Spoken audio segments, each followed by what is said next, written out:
भारतीय छात्र कई असल कीव में फंसे हुए हैं और कीव में इस तरह से भीषण गोलाबारी जारी है। उसके बीच अगर वो निकलने की भी कोशिश कर रहे थे कि अपने घरों से निकलकर, जहां पर रुके हुए हैं वहां से निकलकर वो रेलवे स्टेशन तक पहुंच सके, तो कर नहीं पा रहे थे। लेकिन थोड़ी सी राहत दी गई है वहां की सरकार द्वारा और कहा गया है कि वो निकल सकेंगे।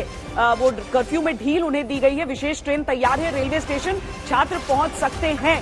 तो अभी तक एम्बेसी से जितने भी छात्र कीव में संपर्क कर रहे थे, हालांकि अभी भी हम ये समझे कि पूर्वी मोर्चे पर बहुत सारी जगहों पर, खारकीव जैसी जगह पे खासकर बहुत सारे छात्र फंसे हुए हैं, तो वहां के लिए तो इंतजार करना पड़ेगा। लेकिन कीव में बहुत बड़ी संख्या थी भारतीय लोगों की, भारतीय छात्रों की, तो अब वो रेलवे स्टेशन जा सकेंगे।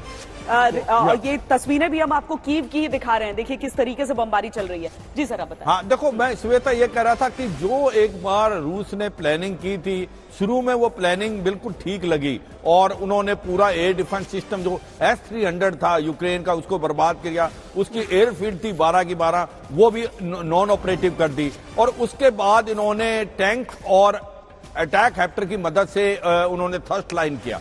मगर यह भी मानना पड़ेगा कि जो यूक्रेन था उन्होंने बहुत अच्छी लड़ाई लड़ी। जब आई टाउन की लड़ाई, जिस प्रकार से अब कीव है, खारकीव है, इसका घेरा तो डाल दिया है रूस की फौज ने, मगर अब हो क्या रहा है कि जो इरादे हैं यूक्रेन की फौज के, जिस प्रकार से प्रेसिडेंट की लीडरशिप है, जैसे वो जेलेंस्की आए हैं और लोगों के अंदर एक जज्बा है लड़ने का, और यूक्रेन की फौज जो है लड़ रही है, तो मुझे नहीं लगता इतना आसान होगा रूस की फौज को स्पेशली कीव और खारकीव लेना, क्योंकि Kyiv is the battle of it. जी, अगर इतना आसान भी रहता तो आज बेलारूस को ये कहने की जरूरत नहीं होती कि हम अपने सैनिक भी उतारेंगे मैदान में। रूस के पास किस चीज की कमी, सीधी सी बात थी। लेकिन अगर बेलारूस भी कह रहा है कि हमारे भी सैनिक आगे जाएंगे, अभी तक तो सिर्फ जमीन देने की बात थी, यानी कि मामला थोड़ा थोड़ा पलट रहा है। हम ये नहीं कहेंगे कि यूक्रेन को अपर हैंड है, लेकिन हम ये जरूर कह सकते हैं जनरल कुलकर्णी कि यूक्रेन मुकाबले में है इस समय। रूस पूरी तरीके से धाराशाही उसे नहीं कर पाया।